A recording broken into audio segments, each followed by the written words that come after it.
Hello everyone, আসসালামু আলাইকুম। কেমন আছেন সবাই? দেখুন, আমি চালের আটা রুটি করেছি, একদম নরম সফট আর খুব সুন্দর, খেতে টেস্টও ভালো হয়।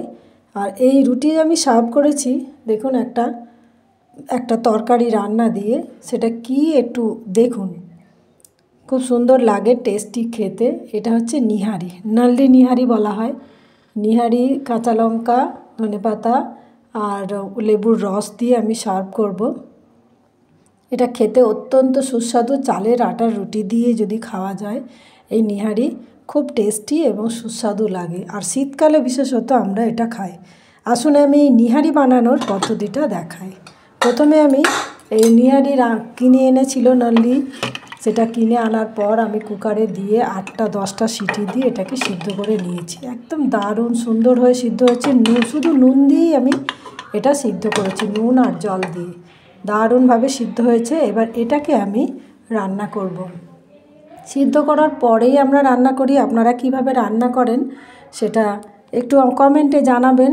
প্রথমে কড়াই তেল গরম করে গোটা গরম মশলা, এলাচ, লবঙ্গ আর দারচিনি দিয়ে একটুখানি গরম হয়ে যাওয়ার পরেই আমি পেঁয়াজ কুচি করে রেখেছিলাম, পেঁয়াজ কুচি দিয়ে দিলাম। তারপরে তেজপাতাটা ভিজেছিল বলে আমি তেলে দিলাম না, পরে এটা তেলে দিয়ে এর সঙ্গে একটু কষিয়ে নিয়েছি। একটু নুন দিয়ে দিলাম যাতে পেঁয়াজটা তাড়াতাড়ি ভাজা হয়ে যায়। আদা রসুন বাটা 1 চামচ দিয়ে দিলাম। আর 3-4টে কাঁচা লঙ্কা মাঝখান থেকে ফাটিয়ে দিয়ে আধখানা করে দিলাম হলুদ, শুকনো লঙ্কার গুঁড়ো, জিরা গুঁড়ো এবং ধনিয়া গুঁড়ো সব 1/4 চামচ করে দিয়ে দিলাম। যেহেতু ওটা অনেকটাই ছিল, একটু ভালো করে ভাজা ভাজা করে নিচ্ছি। তেলটা কম দিয়েছি কারণ ওতে অনেকটা চর্বি তেল ছিল, সেই জন্য দিইনি, তেলটা কম দিয়েছি। আর সিদ্ধ করার জলটা আমি দিয়ে দিলাম। মশলাটাও প্রথমে কষিয়ে নিয়েছি, একদম শুকনো শুকনো করে ভাজা ভাজা করে নিয়েছিলাম।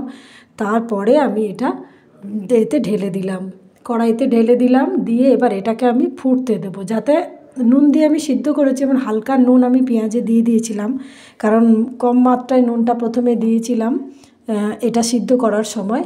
তারপর আমি পেঁয়াজে খানিকটা নুন দিয়ে দিলাম, পরে টেস্ট করে আবার নুনটা আমি দেব। অনেকটা ফুটে গেছে, ফুটে ভালো করে ওর সঙ্গে মশলাটা মিশে গেছে। এবার আমি কিছুটা ধনেপাতা কুচি এতে দিয়ে দেবো। ধনেপাতা কুচি দিয়ে চাপা দিয়ে রেখেছিলাম। হয়ে গেছে আমার নাল্লি নিহারি। এই পায়া রান্না খেতে কিন্তু এই শীতের সময় খুবই টেস্টি লাগে। আর দারুণ, লুকসটা কত সুন্দর এসেছে দেখুন, খেতে তো দারুণ লাগে। আবার চালের আটা রুটির সঙ্গে তো হলে কথাই নেই। চালের আটা রুটি দিয়ে আমি এটা খাবো। এই দেখুন, এটা সার্ভ করে নিচ্ছি। আর যারা আমার ভিডিওটা দেখেছেন তাদেরকে অনেক ধন্যবাদ জানাই। ফলো দিয়ে আমার পাশে থাকবেন। আর যারা ইউটিউব চ্যানেল থেকে দেখছেন তারা আমাকে সাবস্ক্রাইব করে আমার পাশে থাকবেন। গরম গরম রুটি আর নাল্লি নিহারি।